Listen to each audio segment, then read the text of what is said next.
हर किसी का बजट इतना ज़्यादा नहीं होता कि वो न्यू आईफोन्स को परचेस कर सकें या फिर हर साल आईफोन्स को चेंज कर सकें।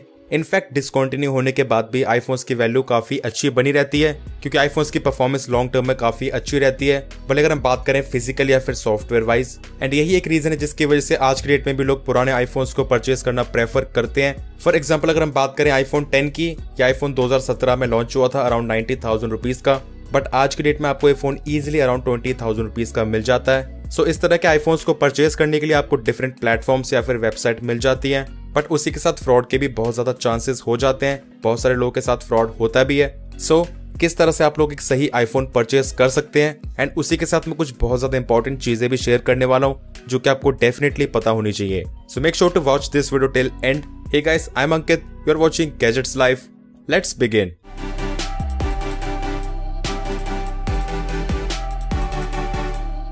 अगर आपको भी इसी तरह की इन्फॉर्मेटिव वीडियोस पसंद है, make sure to subscribe this channel and also make sure to follow me on Instagram. So guys, इस वीडियो में हम स्पेशली बात करने वाले हैं उन इंपॉर्टेंट चीजों की एंड प्रॉब्लम्स की जो कि आपको हो सकती हैं व्हाइल परचेसिंग रिफर्बिश्ड या फिर सेकंड हैंड आईफोन्स। तो हम बात करते हैं सबसे पहली चीज की, आफ्टर सेल्स सर्विस। अब ये चीज़ बहुत ही ज़्यादा इंपॉर्टेंट इसलिए बन जाती है क्योंकि आप लोग सेकंड हैंड या फिर रिफर्बिश्ड आईफोन्स को बाय करते हो। सो ऑब्वियसली इतने पुराने आईफोन में कुछ ना कुछ इशू आने के चांसेस होते हैं। स्टिल ज़्यादातर कंपनी यहाँ पे फोन्स को चेक वगैरह करने के बाद ही सेल करती है, एंड आपको 6 महीने का फिर 1 साल की वारंटी मिलती है। बट सबसे बड़ा क्वेश्चन आता है कि आपको एक्चुअल में सर्विस किस तरह की मिलती है, क्योंकि बहुत से केसेस में ऐसा देखा गया है जब किसी आईफोन में कोई इशू आता है, कोई प्रॉब्लम आती है एंड हम लोग उनका रिप्लेसमेंट करवाते हैं तो उसमें काफ़ी ज़्यादा टाइम लग जाता है। एंड उसी के साथ बहुत सारे केसेस ऐसे भी हुए हैं कि आफ्टर रिप्लेसमेंट जो प्रोडक्ट रिसीव हुआ है उसमें भी इश्यूज होते हैं। वहीं अगर आप लोग सेकंड हैंड आईफोन को बाय करते हो किसी शॉप से या फिर OLX से, तो कुछ पर्टिकुलर शॉप्स पे आपको अराउंड 1 मंथ की शॉप वारंटी मिलती है। बट वहीं अगर हम बात करें OLX की, तो OLX इस चीज़ में थोड़ा सा ज़्यादा रिस्की हो जाता है, क्योंकि बहुत सारे लोग ऐसे हैं जिनको नॉलेज नहीं है आईफोन को चेक करने की, मतलब कि आईफोन में कोई पार्ट रिप्लेस्ड है या फिर नहीं, तो उस केस में यहाँ पे प्रॉब्लम हो सकती है। अब क्योंकि मुझे OLX पे डील करते हो अराउंड 10 साल हो चुके हैं, तो डेफिनेटली गाइस कुछ लोग ऐसे होते हैं जिनके फ़ोन में प्रॉब्लम होती है बट वो लोग बताते नहीं हैं। एंड जब हम लोग फ़ोन को देखने के लिए जाते हैं, फिजिकली देखते हैं, तो वो लोग ऐसा बिहेव करते हैं जस्ट लाइक उनको ये चीज़ पता ही नहीं है। एंड मेरे साथ ऐसा बहुत बार हो चुका है, बट मुझे नॉलेज एंड एक्सपीरियंस है। बट वहीं बहुत सारे लोग ऐसे भी होते हैं जिनको इस चीज़ के रिगार्डिंग नॉलेज नहीं होती है। एंड वही अगर हम बात करें कुछ और इंपॉर्टेंट चीज़ों की, लाइक डिस्प्ले, बैटरी, तो यहाँ पे आजकल बहुत ज़्यादा फ्रॉड होने लग गया है। तो सबसे पहले अगर हम बात करें डिस्प्ले की, तो आज से कुछ टाइम पहले तक ऐसा होता था कि अगर आईफोन में ट्रू टोन फेस आईडी काम कर रहा है तो वो एक ओरिजिनल डिस्प्ले होगा, बट आज की डेट में ऐसा नहीं है। एंड गाइस ट्रस्ट मी, मैंने ऐसे बहुत सारे आईफोन्स देखे हैं जिसमें true tone and face ID काम करता है बट उनमें ओरिजिनल डिस्प्ले नहीं होता है। सो अब बहुत सारी टेक्निक्स आ गई हैं, एंड मार्केट में एक डिस्प्ले आती है GX डिस्प्ले के नाम से, जो कि काफ़ी ज़्यादा हाई कॉपी होती है as compare to original display. And particularly stranger के लिए इस चीज़ को पता करना काफ़ी मुश्किल हो जाएगा। वहीं कुछ पर्टिकुलर आईफोन्स में आपको 3D टच देखने को मिलता है, एंड सरप्राइजिंगली उन आईफोन्स में 3D टच भी काम करता है। स्टिल डिस्प्ले की ऑथेंटिसिटी को पता करने के लिए 2 या 3 तरीके हैं। सबसे पहली चीज़ है टच रिस्पॉन्स। फेक डिस्प्ले का टच रिस्पॉन्स कभी भी एप्पल के ओरिजिनल डिस्प्ले की तरह काम नहीं करता है, एंड वाइल स्क्रोलिंग आपको हमेशा एक लैग्स एंड जिटर्स देखने को मिलेंगे, तो आपको हमेशा ही स्क्रॉल करके देखना चाहिए। टच बिल्कुल भी मिसिंग नहीं होना चाहिए, कोई भी लैग्स वगैरह नहीं आने चाहिए, एंड जो टच रिस्पॉन्स है एकदम क्विक होना चाहिए। उसी के साथ आपको देखनी चाहिए डिस्प्ले की minimum and maximum brightness. But obviously आप इस चीज़ को तभी अच्छे से देख पाओगे अगर आपके पास दूसरा कोई आईफोन है जिसमें ओरिजिनल डिस्प्ले है। स्टिल आप लोगों को देखना चाहिए डिस्प्ले की ब्राइटनेस को, क्योंकि सभी आईफोन्स की डिस्प्ले में आपको अच्छी खासी ब्राइटनेस मिल जाती है, एंड मैक्सिमम ब्राइटनेस पे विजिबिलिटी में कोई भी प्रॉब्लम वगैरह नहीं होनी चाहिए। वहीं अगर आप लोग कोई ऐसा आईफोन परचेज कर रहे हो जिसमें OLED डिस्प्ले है, तो आपको हमेशा चेक करने चाहिए ब्लैक लेवल्स, क्योंकि फेक डिस्प्ले में कभी भी डीप ब्लैक्स नहीं होते हैं, एंड उसके जो ब्लैक्स होते हैं हल्के से ग्रे साइड पे होते हैं। तो आपको आईफोन पे कर लेनी है maximum brightness and dark mode को अप्लाई कर लेना है, एंड इसके बाद आपको डिस्प्ले को देखना है थोड़े अंधेरे में, मतलब कि जो ब्लैक्स हैं एकदम डीप ब्लैक्स होने चाहिए। बट वहीं कुछ लोग सोच रहे होंगे कि iOS 15 के बाद आपको फीचर देखने को मिल जाता है जिसमें सेटिंग्स में आईफोन अपने आप ही मेंशन कर देता है कि अगर कोई भी पार्ट रिप्लेस्ड है वो ओरिजिनल है या फिर नहीं, तो वो इस चीज़ की क्लोनिंग करते हैं ओरिजिनल डिस्प्ले के सीरियल नंबर के साथ। एंड वही अगर हम बात करें बैटरी की, तो यहाँ पे भी चीज़ें इतनी ज़्यादा सिंपल नहीं है, क्योंकि अगेन आज से कुछ टाइम पहले ऐसा ही होता था कि अगर आईफोन में बैटरी हेल्थ शो हो रही है इसका मतलब कि ओरिजिनल बैटरी है। बट आज की डेट में ऐसा बिल्कुल भी नहीं है, क्योंकि जो डुप्लीकेट थर्ड पार्टी बैटरीज होती हैं वो भी बैटरी हेल्थ को शो करती हैं। अब बहुत सारी यूजर्स के साथ कुछ अनयूजुअल चीजें होती हैं,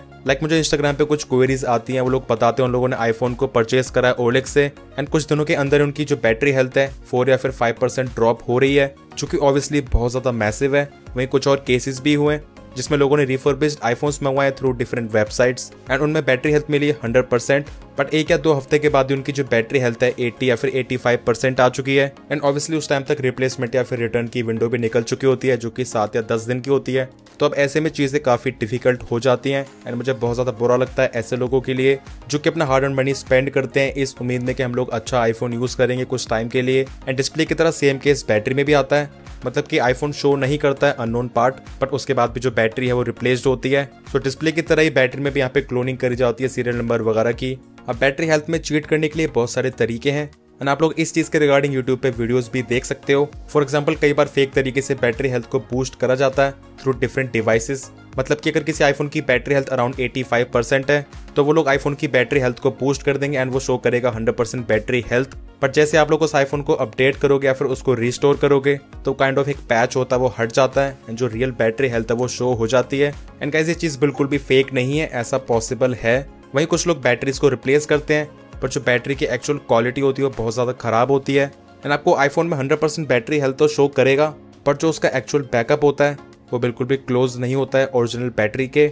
वहीं ज़्यादातर केसेस में बैक ग्लास रिप्लेस्ड होता है एंड एज आप लोग को पता ही है अगर आप लोग इस बैक ग्लास को चेंज करवाते हो एप्पल के थ्रू तो उसकी कॉस्ट बहुत ही ज़्यादा होती है। इनफैक्ट इतनी ज़्यादा कि इसमें कोई भी एक ब्रांड न्यू आईफोन आ जाएगा। बट वहीं अगर हम बात करें लोकल ग्लास की तो वो आराम से 1000 से लेके 1200 रुपये में लग जाता है। सो बैक ग्लास की ऑथेंटिसिटी को चेक करने के लिए भी कुछ चीज़ें होती हैं। सबसे पहली चीज़ है कलर, मतलब कि उस ग्लास का जो कलर है एग्जैक्टली सेम नहीं हो सकता है एप्पल के ओरिजिनल ग्लास जैसा। फॉर एग्जांपल अगर हम बात करें आईफोन XS की तो इसमें डुप्लीकेट ग्लास के गोल्ड कलर में स्लाइड सा एक डिफरेंस रहेगा, भले वो बहुत ज़्यादा माइन्यूट हो। उसी के साथ उस ग्लास में आपको इतना ज़्यादा प्रीमियम फील नहीं मिलेगा एंड जब भी थर्ड पार्टी बैक ग्लास की फिटिंग करी जाती है तो वो इतनी ज़्यादा सटल वे में नहीं होती है just like original glass. For example आप जब भी यहाँ पे फ्रेम से लेके ग्लास में फिंगर को स्लाइड करोगे तो आईफोन का फ्रेम एंड बैक ग्लास बिल्कुल एक ही लेवल पे लगते हैं, मतलब कि ऐसा फील होता है कि जो ग्लास है वो एम्बेडेड है।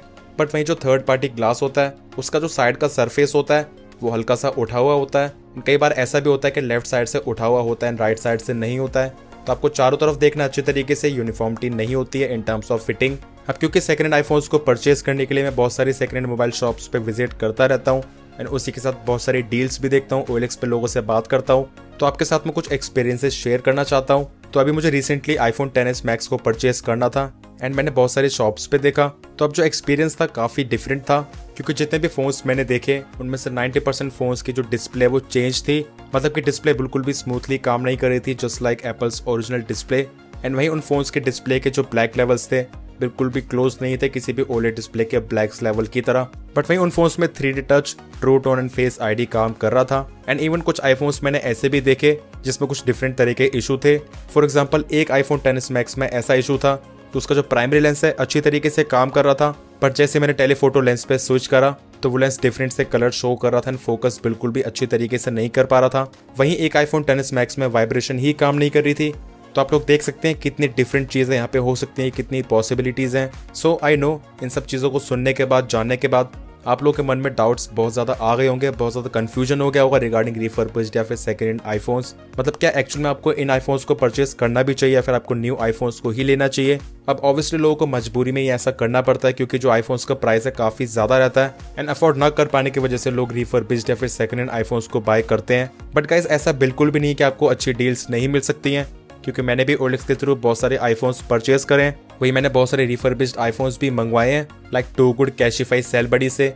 सो मेरा एक्सपीरियंस इन सभी के साथ काफ़ी डिसेंट रहा है, बट स्पेशली मेरा एक्सपीरियंस कैशिफाई के साथ बिल्कुल भी अच्छा नहीं रहा है। सो अगर आप लोग किसी भी सेकंड हैंड मोबाइल शॉप से या फिर OLX से आईफोन को परचेज करते हो, इन सभी चीज़ों को ज़रूर अच्छे तरीके से चेक करें।